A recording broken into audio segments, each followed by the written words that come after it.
हाय, good morning सगळ्यांना. तर आता मस्त सकाळी सकाळी उठलेली होती, कारण आज बनवायचे होते पापड. मग मी पण देवांसाठी 2 फुलं तोडून आणली, 2 मोगऱ्याचे आणि 2 गुलाबाचे. फुलं ठेवलं का मस्त छान असा सुगंध सुटतो. त्याच्यानंतर मग आई पण इथे चूल पेटवण्याचं काम चालू होतं, कारण आज बनवायचे होते पापड. सकाळी उठल्या उठल्या मॉर्निंगला लवकर जर उठलो तर खूप छान वातावरण असतं. तसंच मग आता मला पण काहीतरी करायचं होतं. आणि एक गोष्ट म्हणजे अन्न शिजवायला गॅस मिळेना तर एवढा दंगा सुरू आहे. तर विचार करा, अन्न पिकवणारा जर संपावर गेला तर आपल्या काय हाल होतील. खरंच ना. जे काही आपल्या जीवनशैलीमध्ये साधनं असतात ती जर आपल्याला भेटत नाही तर आपण खूप असं हे होऊन जातो. तसंच आता लोक कोणी शेगडी आणतंय, कोणी काही आणतंय आणि कोणाचे एकच सिलेंडर आहे, त्याच्यामुळे भरपूर वांदे होत आहे.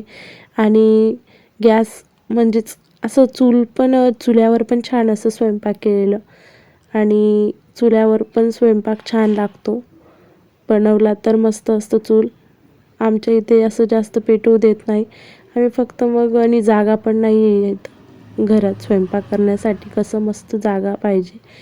तर चला मग आज एवढंच होतं. रांगोळी कशी वाटली मला सांगा.